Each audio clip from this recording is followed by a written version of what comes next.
welcome to the channel. Thank you everyone for tuning in. So for today's video, I'm going to be giving you guys a look at some Chinese mechanical hand winding watches. Now all three watches are from a brand called Merkur. Now I've been following Merkur for well over 2 years, and in that time they've produced a few incredibly well made watches. Some to name: the Ocean Master. They also made a Zin homage, which was a pilot slash diver watch with a hangs out 6460 movement. And I still can't get my hands on that as well. And the first one's also discontinued. But as of late, they have been working really hard and manufacturing just so many sporty, military inspired or vintage inspired pilot style watches, and they've kind of expanded on that range. Now, if you guys know about Merkur, they've literally got so much variety. But I'm going to try and cover the main aspects of the main cases that they've done.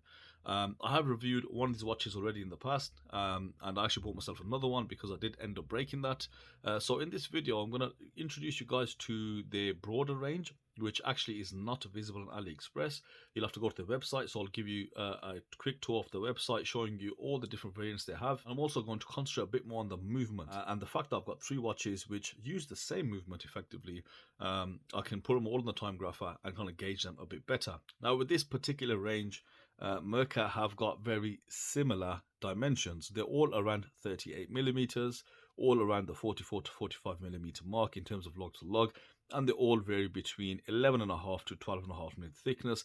But the main difference in that is that box style K1 mineral crystal.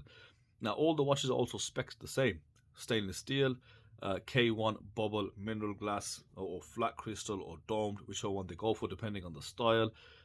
They all use that mechanical hand winding Chinese movement. Now Merkur actually state that movement has been modified by themselves, or they've had something to do with it, but from what I found and the digging around I did, it's actually called the Chinese standard movement, aka the Tongji movement, and which is a basic rudimentary Chinese mechanical hand winding movement which China produced back in the 70s, and they wanted to basically standardize all the movements in the watches.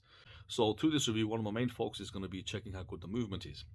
Now with regards to the designs, why do I want to show you the website and all the different varieties? These watches, I believe, are very underrated. Merkur is definitely one of those brands which does stand out on AliExpress because it is quite unique. They have done a couple of homages here and there, but for the most part, they do come out with very unique and independent models. I mean, they range from your basic simple movements like this, NH35 movements, and they also do, let's say, high-end from a Chinese point of view, tourbillon movements, amongst others. I personally really like the cases they've gone with. I mean, this 38mm case, or 38.5mm case in the case of that sector dial, is just phenomenal, made so well, and the fit on wrist is amazing. These are one of the few things which can differentiate a lot of watches for me now. I mean, you guys have been watching me for so long. I handle so many watches, so effectively, what is it that stands out about a watch now? It's definitely not specifications, because all the specs are more or less the same, and that's not what gets me excited. For me, it's more about the character in a watch, the finishing, and more so now with the fit. So the watch on my right hand is one of their mechanical hand winding watches. This is a slightly different case shape, very sporty, and they've got loads of variants with this. They've got one with a bi-directional bezel, they've got pilot versions, they've got also this sporty or field watch style version here, which is the one I had. And the reason I bought another one is because I ended up breaking that movement because I was just a bit too enthusiastic in the way I hand wound that. But with this watch, they updated it with a beads of ice bracelet, as you can see in hand. So I'll cover that bracelet also, and they also have now given us just more dial options, and some of those dial options are really cool. And this is what makes these watches for me. With these Merkur watches, they've got some awesome dial options. So even with this sector dial watch in my hand, on the left, they've also made a few new versions to this. I mean, this watch was very difficult to get hold of. Initially when they came out, they were all sold out, and there was a bit of a waiting list for this. That's how popular they were. Now, it wasn't only to us on AliExpress. They've actually got a very large following within China, and amongst other Eastern places. So they've also got these military inspired watches, should I say, or pilot watches, and again, there's just so many different variants when you look at these. So you need to head over to the website ideally, and it's not something you want to miss, because looking at some of the options available, it makes me want to buy at least 5 or 6 of them, because they've got some gorgeous setups. And with this sector one, I want to get my hands on this for a good while. And really love that copper dial, the way that it's been brushed, those skeletonized hands, the simple markers, very simplistic watch. I love the dimensions of it. The case profile is excellent. And this is what I can see, having reviewed a few of these style of watches, that the build quality is present.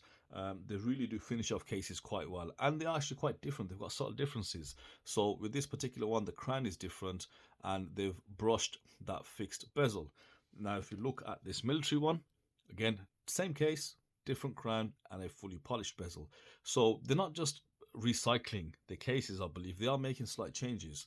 And this military one, it's quite nice to look at. It does have a running seconds hand at the 6, and these are the two main variants they have in this movement. They've got the 6 o'clock sub-seconds dial, and then the no date, just a simple 3-hander. So I think with these watches, they offer quite a lot. They give you simplicity, they give you loads of character.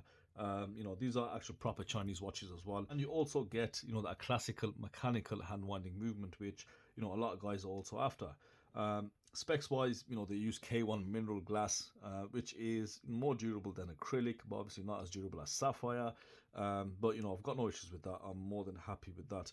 And they also do different versions. So you've got this, high top, slightly squared off crystal, but this one is a bit more rounded. So just loads of different variations, and you definitely will find one that you like. It's definitely worth having a couple of the designs, because Merkur, once they discontinue something, it's very difficult to get it back.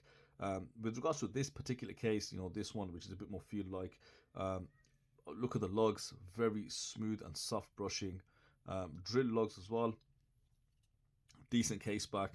And so this is design, and this is where some of the branding comes in. So if you guys know about Merkur, they actually operate maybe 4 different brands. So not only do you have Merkur, you also got Pierre Paulin, you also got FOD, you've got CZen, and I believe there might be another one. And these are all their like sister brands, but they sell them all on the same website. So I don't know why they created so many different brands. And I'm not just going to praise Merkur in this video. I'm going to actually talk about some of the biggest downfalls, or some of the biggest issues that people face from Merkur.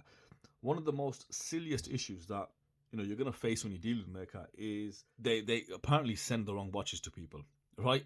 They have a bad habit of not updating pictures, not updating people when they've changed something. And a great example is with this particular one. So the one that I reviewed, and the one I had myself before this particular one, there was no red tip on the seconds hand.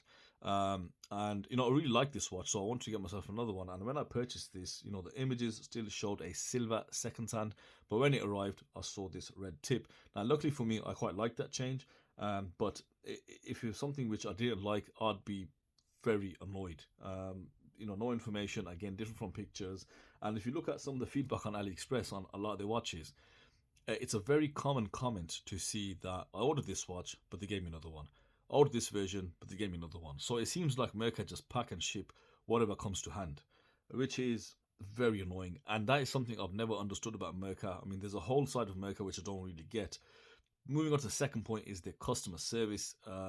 It is quite appalling. Not in terms of giving you rubbish or giving you watches with loads of QC issues. It's just a response. And what's common knowledge about Merkur is they just do not respond to anything. You can ask a million questions, no response. If you want to just ask a general question about your watch, no response. If you want to ask about your shipping, no response. So I don't know why that is. I mean, I have spoken to the brand owner multiple times. His name is Philip Lee. Yeah, I don't really know what to say about that. But what we're going to do, we're going to put these watches now on the Timegrapher, because one of the main questions I get asked a lot of times is how reliable is the movement, and I've never been able to answer that because I've not had a movement long enough. I've only had one. So as you know, these are hand winding movements, quite rudimentary, basic, simple, which means it's great for servicing. They've got a beat rate of 21,600 vibrations per hour, as I mentioned, 17 joules, and a stated accuracy of plus or minus 30 seconds. So let's see how accurate they are first and foremost. I mean, in terms of reliability, that's not a good gauge using the Timegrapher, but I've had this for a while now and it seems to be ticking away. So let's not say anymore. Let's actually get the Timegrapher out and let's see what these watches measure. So with regards to the Timegrapher readings on all three watches, so if we first look at the accuracy, all three seem to be performing really well. They're pretty consistent, there's not too much fluctuation, and they're definitely not over the plus or minus 30 seconds. Next, we look at the amplitude. Now, the amplitude is okay for the most part. On two of them, is showing around 270 degrees, and the lowest one I think is that sector dial at 252 or 256 degrees, which is still okay. I think 250 is a bottom figure, and they can actually have a lower amplitude than that on some watches. But for this instance, I'm pretty happy with the amplitude on all three. Now, when we look at the beat error, this is where we see the outliner, which is that military watch, and the beat error on that is ridiculously high. It's 2.8. And what that tells me is that it's had maybe an external force, maybe it's been knocked around a bit, maybe it has seen a bit of action in the field, or it could be just poor QC or poor assembly. But in terms of accuracy, I think if the movements, what I've seen here, if they keep that a beat error of just under 0.8 or 0.5, and they keep a consistent day rate as well as a consistent amplitude, I think the watches have a good chance of being pretty reliable. I don't see why they cannot be. Now, I am going to give you guys the mandatory loom shot because that field watch does indeed have loom, and the loom is very nice. It's equally applied, no patchiness, and fairly bright. Just the loom on the handset is slightly duller than the dial, but all in all, I'm pretty happy with that. So now I want to summarize on these mechanical hand winding watches from Merkur. Most of them are exactly the same. They've just got very different dial setups and handsets, etc. So in terms of price, I think these are very affordable. You have to go onto the website for Merkur, which is where you see a lot more variants and you'll see a bit more discounts than what you get on Aliexpress. But depending on how you want to purchase, so if you want that traceability on Aliexpress and you want the ability to open a case if something goes wrong, then I'd stick to Aliexpress. Again, I think all three watches are quite underrated when it comes to Aliexpress. You get unique designs, very different as well from each other, great fit, and yes, I was going to mention the bracelet on this one. Solid end links, fitted nicely, all individual links, polished, brushed, nice little taper. It's got a butterfly clasp, and overall they've done a good job with that bracelet as well. The fitting finish is okay, not the best. You do have a slight bit of a gap there, but I mean, female end links already on a very compact log to log of, I think this is 44 millimeters. Let me give you guys a couple of wrist shots. Yeah, they look on wrist. This is probably one of the best 38 millimeter cases on Aliexpress. Fits dead center, very well spread out on the wrist.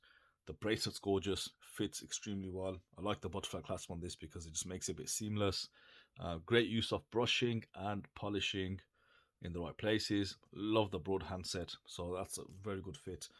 The other two, they're using nylon straps. I mean, I'm not a huge fan of these fabric or nylon straps. I find they do kind of irritate the skin. With the military one, great dimensions. This case, as I said, under 39 millimeters and a log to log of 46.5.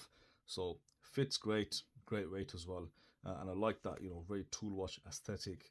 And then the last is this beautiful copper sector dial on this very soft suede like strap. It's a very light color strap. Of course, you can choose whichever one you want. The log width is 20 millimeters, so pretty common to get. But yeah, that definitely looks so nice on wrist. Love the case, and that's fully brushed, surprisingly, because it's slightly dressier than the Pilot watch. Nice little crown. Love that handset, and that looks fantastic. And that 6 o'clock subdial gives it some symmetry as well. So guys, yeah, check out Merkur. Go on the website. I'm sure you'll find something that you like with the hundreds and thousands of variations they have. So many different mechanically hand-wound watches to choose from, and they've also got a few different movements in there, a few different styles and looks, should you choose to purchase any one of them. So thank you guys for watching. I hope you enjoyed that. Let me know your thoughts in the comments section, especially with regards to dealing with Merkur. I think a lot of the other subscribers will find that extremely beneficial. So thanks again. I'll see you on the next video.